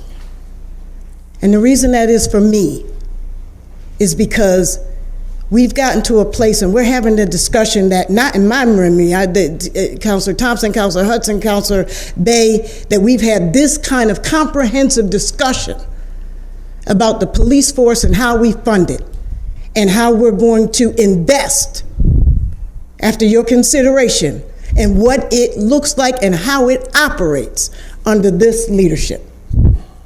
Here we are at a point in time where you all are now going to consider, are we at a point, and I call it an investment, where we are going to invest in the future of what our police force sounds like, looks like, lives. From as long as I've been here, our community has cried for residency. We're here. I understand, and I don't expect this council that comes at all costs.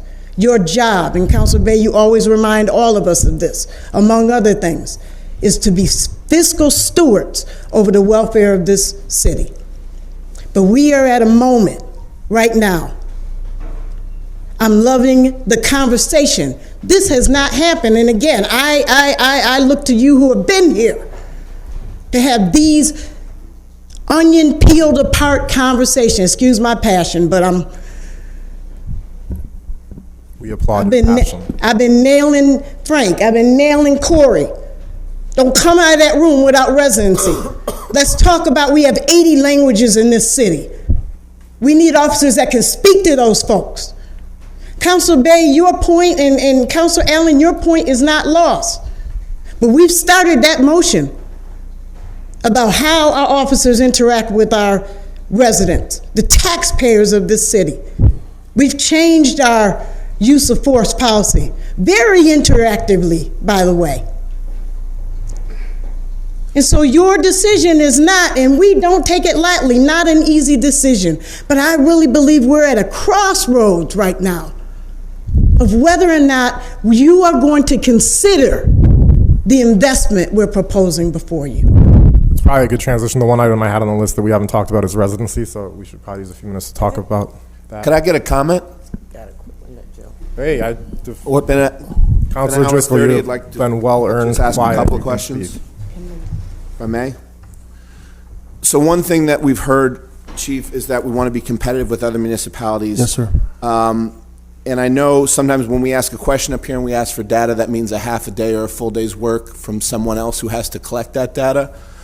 But in order to make this decision informed, I'd really like to know the comparison between our upstate sister cities, Rochester, Buffalo, Albany. I'd like to know, we've been told about the distinction between rank officers, lieutenants, captains, sergeants. What are the pay differentials in those other cities? If we could get some of that data, it would be a lot more helpful to inform our decision as far as, looking at this. What percentage of those municipalities' budget is the police budget? Are we going into a new field here? And these ones, I have a few questions I'd like to ask, but if I could say more like lightning round, I just want more yes or no's. In paying for this, do we plan to raise taxes? Do we plan to raise taxes in the coming years? No. No raising taxes in the coming years. Okay, the wheel, where it says it's a pilot, if we get to 450, it says if the city does not find the new pilot to be effective, it will not be continued. It doesn't have the language that if the city does find the pilot to be effective, the city will keep it. So if that pilot with the new wheel at 450 is effective, would the city have the option to continue the new pilot? Yes. Okay. Except there will be no pilot because we will never get to 450 as they previously stated. Yes, that's, yeah. Do other municipalities fund vacancies, or is this something unique to Syracuse? I don't know the answer to that question. It is, I've been here for 7 months. It is unique to me. I've never seen it in budgeting before. I don't know whether it is traditional in municipalities. I can tell you it is not traditional in any of the other hundreds of budgets I've seen over my career. Okay. And Chief, one thing you said, you mentioned briefly the strain between the community and the force. Mm-hmm. How do you think this solves it, and how do you think this improves that relationship, in your opinion? Well, first I would tell you, if we're talking about looking at the passing of a contract and looking for a true nexus to say that this action resulted in this change in behavior in said group of people, I don't think that you will be able to do that. I think that when you systemically look at the police department, who is striving to be a more professional model, training, education, the things that make up 21st century police departments today, that's why we've asked for these incentives. The other part of that is accountability. I would ask you to, and we can pull the reason that I'm so comfortable passionately fighting for this contract is because I use the same amount of energy to look at internal affairs. Today, internal affairs has 1 lieutenant and 2 sergeants. And we have cases from CRB that we have not presented from 2017, 2018, and 2019, because I don't have the resources to give them additional personnel so that we can effectively investigate cases that comes through that office. They have maybe 120 or so that we may be investigating. That's why we're asking to be able to do more from a resource standpoint. I can give you other examples to where we're not able to do some of the things that we would like to be doing, but we certainly are making sure that we hold our people accountable. If you look at discipline in the organization, just take the past 5 years that preceded me, and then you look at what discipline looks like in our organization today. One thing is abundantly clear. When you're right, I'm going to support you. When you're wrong, I'm going to hold you accountable. With the same amount of energy, regardless of who it makes upset, I'm going to do the right thing. That's abundantly clear to them. They know, don't come in internal affairs and lie because we're going to fire you. That's clear today. That's how you change behavior. Giving you an education incentive, to Ms. Allen's point, does not change your heart. Given residency requirement does not change how you look at a group of people. You try to hire the right people. I understand the need for the residency requirement from a standpoint that our citizens have been asking for it, and we're going, and the department has agreed to do so. But to your point, does it change a person? I don't think that you can tangibly say that. What changes people is you either hold them accountable for their behavior or you remove them from your organization. And there is no one in that organization that believes that they can openly do anything wrong in that organization and not be held accountable. That does not exist today.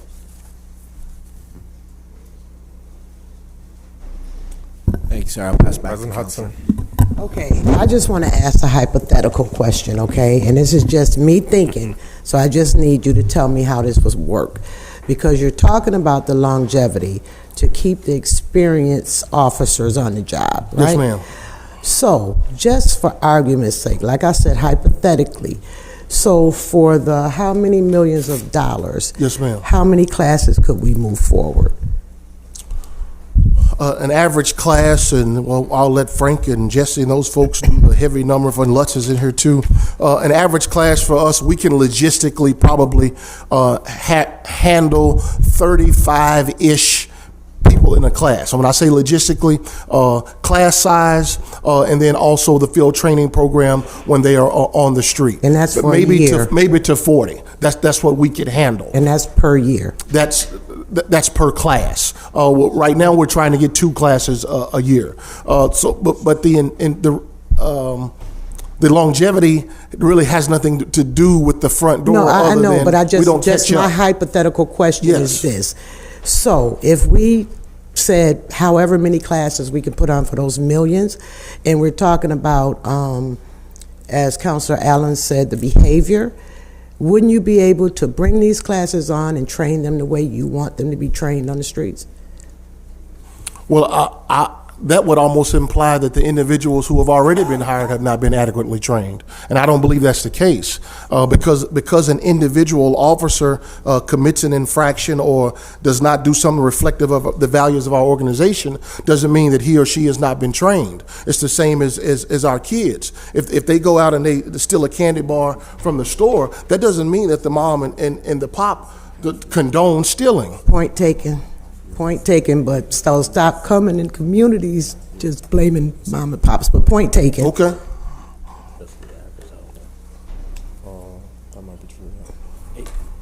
Are you going to, Tim? Counselor, are you going to give? Yeah. PBA? What's that? Did you want? Jeff Pinal, you want to come up?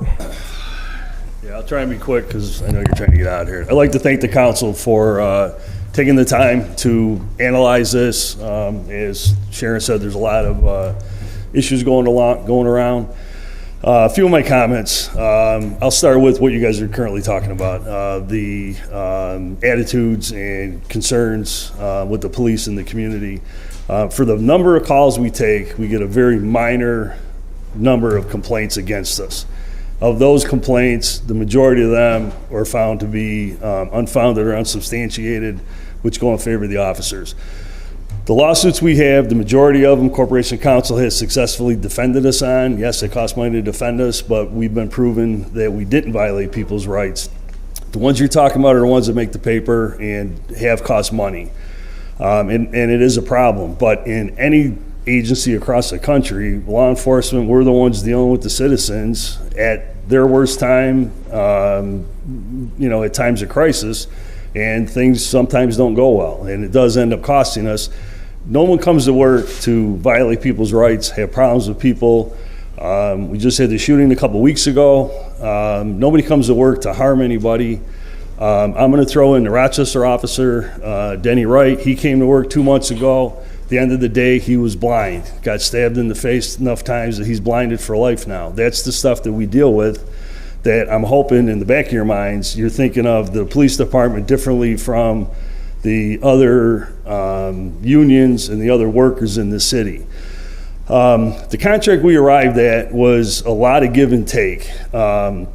We had a lot of good meetings. We had one horrible meeting where we thought things fell apart. There was only about 3 meetings before we ended this. I thought we were done. I ended up getting a hold of Corey and saying there's no point in coming back. Things fell apart. We'll go to arbitration and see what happens. And through their hard work and some of ours, we were able to bring things together. But I think the thing that isn't getting looked at is the overall contract is just that, a result of the negotiations. Our members are telling us all year long, you know, we need 4s, we need 5s, don't come back without them. I joked with Frank, I had a note on my car with, you know, I need 5s, I need longevity, I need all sorts of stuff. And they certainly were hoping for more than 2% raises. The 2% went along with the retro. If we didn't have the retro for the items that are being called incentives, maybe if we use a different term, it won't be as insulting, I guess.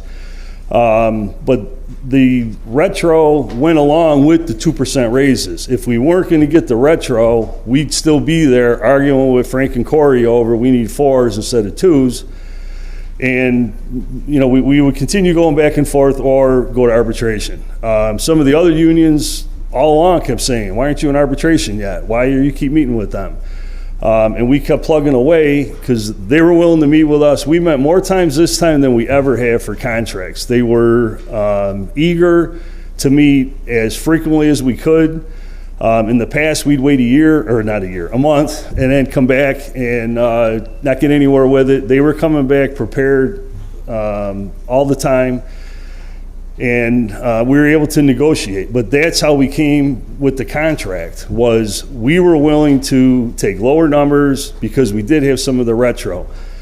The education incentive, if you will, we had people leaving to go to the sheriff's department. We've never had people leave to go to the sheriff's department.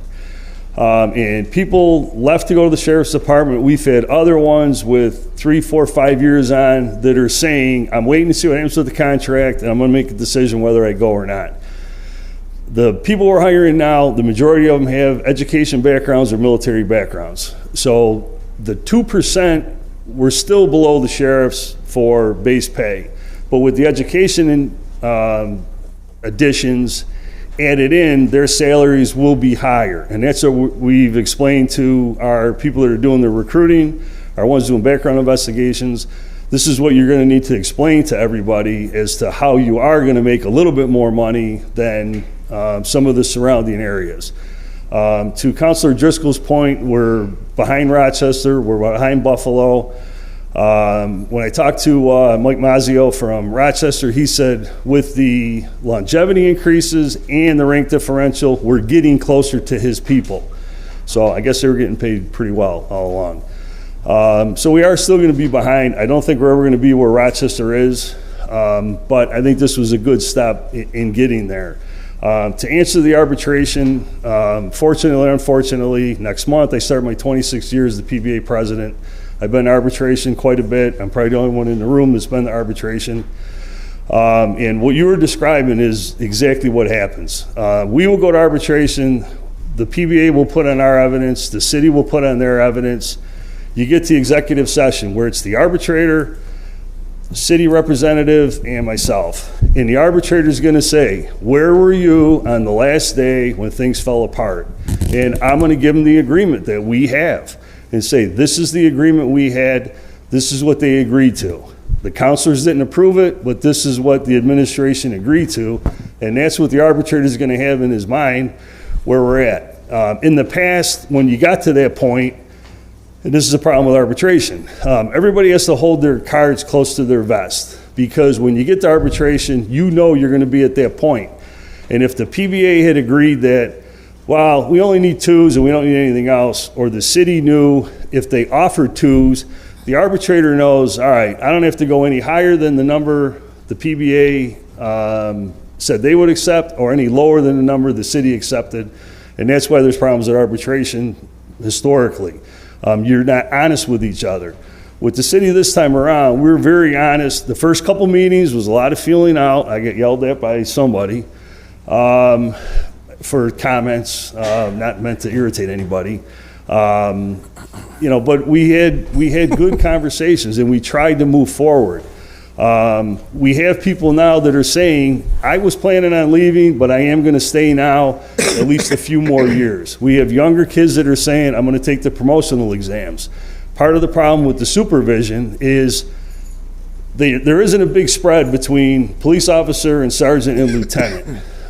If you get in a position where you're in CID, you're on days, SID on days, or even patrol days, to get promoted, you're going to go back to midnights or afternoons, and you're disrupting your family. Your family's telling you, I don't want you to go back to midnights, especially for $6,000. It's a little more palatable now with the increases that the supervisors are going to have, that we have people saying, I am going to take the test. There's my partner here, Steve Kilburn's the vice president. He's in the homicide squad, loves being in there, will never take the test because he loves his job. There are people like that love the job they do and they're not interested. But I do think the increases are going to help get people, hopefully more qualified people, to do it. Going back to the education, I'm certainly hoping somebody with a bachelor's degree can write a better report than somebody with a high school diploma. And I think it should help us. It may not help us be able to speak with the community. I think people with a high school diploma can probably converse just as well as somebody with a doctorate. It depends on the person. I grew up in Salve, came to the city to work. I had one minority friend in the history of Salve when I went there. So I had a lot to learn when I got here, but I learned it. And I was very good, I will say, humbly, at dealing with the people. I worked on the South Side my whole career up until I went to narcotics, and I learned how to deal with people, and that's what I hope all of our cops can do. I'm urging you to approve the contract. For once, the people were excited at work. We had the contract we hoped behind us. We could move forward and keep some people here. Councilor Rudd keeps talking about the 10-hour schedule. I'd like to start the 10-hour schedule next week. It's the city that wanted the higher numbers. I agree with you. If we can get, the problem with starting it now is, and Jesse went through the numbers, if we start it and it's a failure, then it's going to end and that's the end of it. If it doesn't have language that says we're going to keep it at the end of the year, if it's successful, that language can be put in. Isn't it only for patrol? So why use the overall number? It's for patrol mainly. Traffic could also work it. There are different ones that could work it. The problem with the numbers, I'll try and be as respectful as I can be. My fear was if we got close to the numbers, then we could either take people out of patrol, transfer people, and never get to the number. That's what the city came up with, 210 people in patrol. I was afraid if we got close to it, being cynical, and they didn't want to do it, they're going to drop the number. Right now, school cops are counted towards patrol, traffic's counted towards patrol. All they'd have to do is take the school cops out of the equation, and now we're back down below the number. So the 450 was supposed to be a safe number that we could get to, still give officers time to do some proactive policing in addition to being successful at keeping it. If we can try it at 430, we're willing to try it there. And we will get to the numbers. January 2021 is our next class that hits 20 years and can retire. After that class, we have 3 years where we, 20 years ago, didn't hire. Same thing that happens now. We keep repeating this. Didn't hire for 3 years. So hopefully between 2021 and the next couple years after that, we can hit the numbers that we need to. But if you want to lower the numbers, we'd have to talk to the City Hall about lowering the numbers. But we would like to try it. The younger officers are the ones that want to try it. There's a couple of guys at work, I got to make sure they retire before this goes into effect, or they're going to sniper me from the money tower. But the majority of the younger ones want to do it, and I think it would help us overall. Just out of curiosity, you mentioned the 210 patrol and the 450 patrol. When you kind of translate between the patrol number and the total number, is there some common ratio that you think about for given your staff? I wasn't sure where the 210 number was at. Jesse was the one that came up with it. So that's why I was reluctant to say go with a specific patrol number as opposed to an overall number. We're at 404 right now. I do think if the contract goes through, the retirements will slow down, and hopefully we can catch our breath. We're not going to hit 450 until we hire probably 3 more classes. But the last couple of classes, we've had more retirements than we've had classes. It's been harder to hire the people, and it's continuing to get harder. Deputy Chief Cecil explained it before. People don't want to be the police. We get criticized every day. We're on the news every day. If somebody does something bad in LA, it's on the news in Syracuse. But if somebody does something good in Syracuse, it's not on the news. I will give you the head count's gone down. Like in my notes, I had FY11 is 487, 12, 468, 13, 439, 2014, 449, 2015, 413, 2016, 420, and then we're even lower. So I confess that to be true.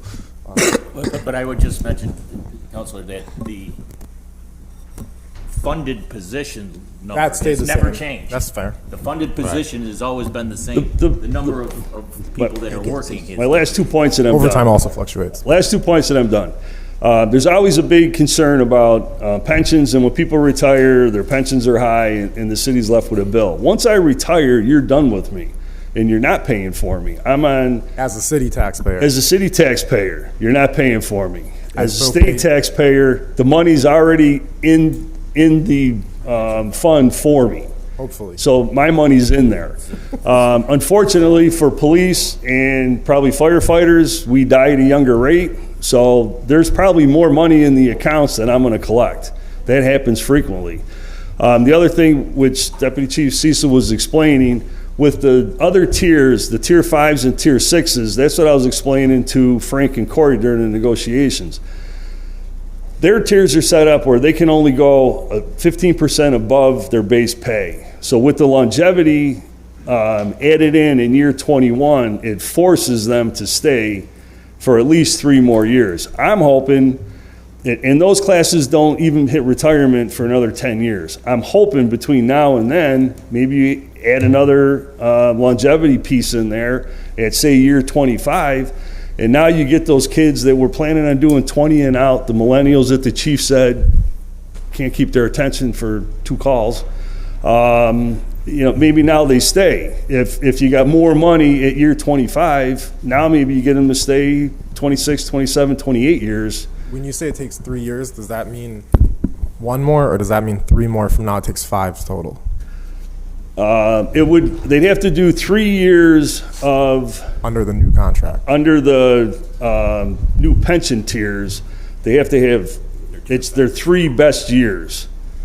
And it So can it will only be 1 year in time from now, given that 2 years are in the past. For us that are currently ready to leave, it's 3 years, but it can only go up 20% above the average of your 2 previous years. Right. So to get to 100% of it, you'd have to say 5 years total. So it's 3. You never get to 100. Never. It's always 2. In order to maximize your pension, if you're going to sit here mathematically, yes, you'd have to do 5 years of incrementally going up.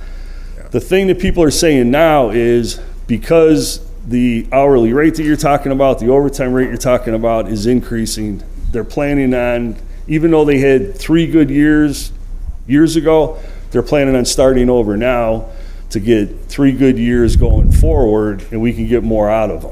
A lot of these people are the supervisors. Councilor Hudson was asking if we hire more classes, get rid of the older ones and hire more classes, we're losing our experience though. We want the supervisors. Most of the supervisors are the senior people. You want them to stay to lead the department. You don't want everybody walking out. So I mean, if I can answer any questions to help you, I will. I had a nice conversation with Councilor Bay yesterday. I'm hoping you guys will take all this into consideration. We need something at work to pick everybody up, and I think this is a huge pickup for us.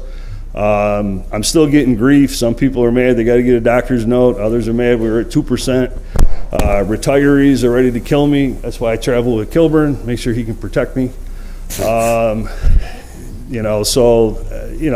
everybody's happy, but that's how negotiations end.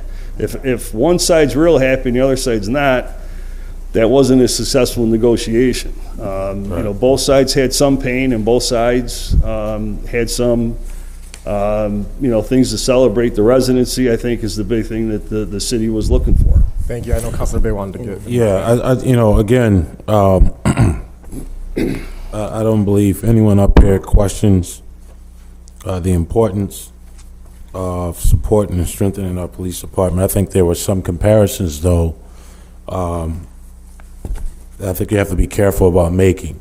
For example, Buffalo's under a federal consent decree. They all live in the city. It's not a good example. We were just there a year and a half ago talking to them. Well, they negotiated moving into the city. Yeah, They don't. They're under a federal rule to live in the city. They got 10 more years left under that ruling. Yep. But they negotiated residency for their new hires. Yeah, I understand that. But I'm Right. telling you, the whole department lives in the city, chiefs and everybody. We They had met 3 with them months to move a year and a in. half ago. They all live in the city. So that's not a good example. I'm just mentioning that for the record. Also, AIM aid has been flat for most of the time I've been here. There's been no increase in money from the state, or from the Fed. Every year since I've been here, number one at the top of the list is limited revenue generation when we're talking about our problem in the city. The county is an unfair. We understand that the sheriff's, starting pay is probably more, and they have probably more money, but they also have a $1 to $2 billion budget. We have a $250 million budget. The other thing, I want to mention, and this is not to discredit the value of what you're talking about, but I think we have to keep it in perspective when we're making comparisons. Those are unfair comparisons. Lastly, in year 5, when this contract expires, what kind of increase can we expect then? What can we expect the other unions to ask for when we set this precedent? Like this is our concern. It's just a matter of whether we can pay for it or not. And if I had to ask non-officers in the room and non-administrative people if they believe this is a healthy decision from a fiscal perspective, raise your hand. It'd be interesting to see how many hands go up. And that's ultimately what we're talking about. Now, I'm not saying that to say that there's an absolute no or anything coming. All I'm saying is, man, sometime between now and the time we vote, let's continue to try to help the council understand how the math makes sense. I can't say I'm 100% there. Certainly, Frank, you've made some statements that clarify some things. There's no argument against what you've said, Mr. Piedmont, even what the deputy mayor has presented, what the chief has presented in terms of the nature of the environment and what it could be or may not be going forward. None of us have any rebuttal for that. If you ask me for $10 and I only got $1, there's nothing I can do for you, right? And so this is what we're talking about here. And so if we could, between now and the time we vote, be provided some additional clarity that helps us make sense of the cost. Deputy Mayor, to your point, and the point that the chief made, we understand that it is an investment, right? We're not. I don't think anybody's up here is under the impression that money is being thrown around willy-nilly. It's an investment to shore up one of the most important departments in the city, right? But we just have to make sure that we can. So that's all it is. I think I'm not in the room and the other unions are in the room, but I think they always bring us up because historically we may have gotten a little bit better than they have received. So I think they bring us up quite a bit. I think that also may be where the 2% came in, where City Hall was trying to keep us at 2%, knowing that others are going to come in. My last point will be with arbitration. The arbitration will only be for 2018 and 2019. It can only be a 2-year award. So in the fall of 2020, when we finish, we're going to be a year expired, and everything in that award is going to be retroactive because it's already expired. The arbitrator can't award it prospectively. He or she would have to award it for that time frame. So I know you keep bringing up the retro and concerns with it, but the entire award is going to be retroactive. So I don't know that that's going to save anything. We may get everything that's on the table, we may not. The city can't get the residency unless they can get the law changed between now and us going to arbitration. It's illegal for the arbitrator to award that in arbitration. So that was part of the reason the last time around we weren't worried about we were leaning more towards going to arbitration to avoid that. So the arbitration award will be for 2 years. Everything will be retroactive. We've avoided residency up until now. We haven't even discussed it until this time around. And So, we were willing to discuss it. I think we worked out a fair agreement overall for the contract. And let me say this, man. Like, we could easily have a response too, and I think you're just simply stating the facts, right? And then just in terms of how things will unfold, But we could very easily make the same argument that if we sought a referendum to change the Taylor law, we would succeed because the public will vote for it next year. Possibly. No, possibly. They would vote for it across the state. And both could happen. And so we understand what could happen by the will of the people or the will of arbitration in the department. In the same, the interesting thing is that I think what the council is requesting from our perspective and on behalf of citizens is fairness and consideration for what we can and can't do. Not that what we won't do simply because we don't like the idea. Mm-hmm. What we can and what we can't do. That's the difference. And so when we ask for further explanation, even to ask for further explanation and say, all right, well, come on, let's keep talking more to help me get there. That's what we're saying. But, I'm not a turn the other cheek kind of guy, man, with all due respect. Right. I'm the kind of person that would seek that referendum. And I think I would succeed. I think we have to be careful about our approach and the assumption that things are automatic. Nothing is automatic. And all things are temporary. Anything can change. And so we have to be aware of that, and I think just be fair when we're talking about other people's money, because it ain't my money, it ain't your money. It's a lot of other people who are not in this room. I know my point was it's a 2-year, that's all he can do, he or she, is 2 years. Yeah, I understand that. So, whatever it is, it's going to be expired, and then we're going to be back in arbitration again. I know the chiefs have to leave. I thank you for your time, and I know Council. I just want one quickie. You referred to Buffalo. I agree with what Councilor Bay said. Buffalo has a full residency for their police officers, and not to mention, there's no comparison.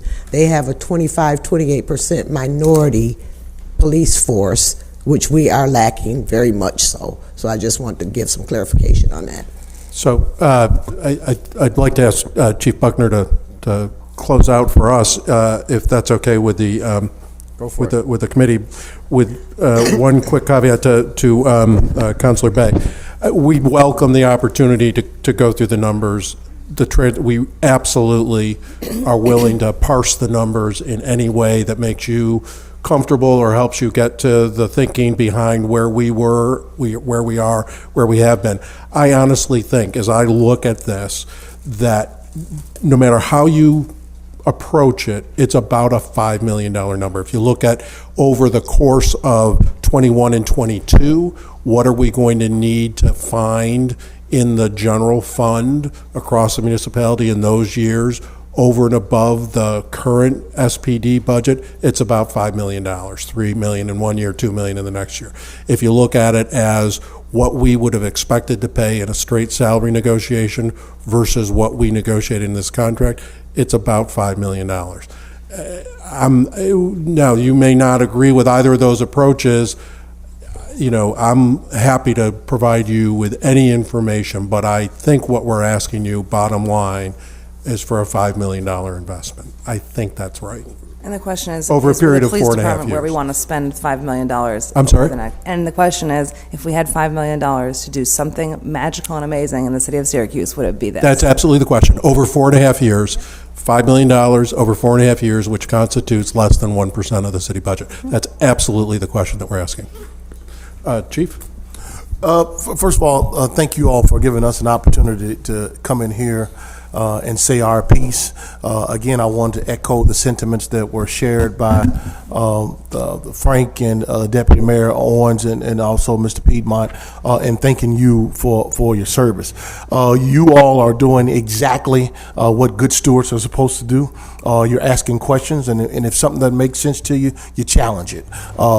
As a guy that lives in the community in the process of purchasing a home in the community, I'm vested in our city. I'm vested with this police department, and I certainly want to see us succeed. It's important that we again, I understand that the numbers is a significant part of this conversation. So too is the narrative behind the numbers. Again, this contract, our goal was to stop the bleeding, make us competitive to be able to get new people in through the door, and then improve our delivery of services.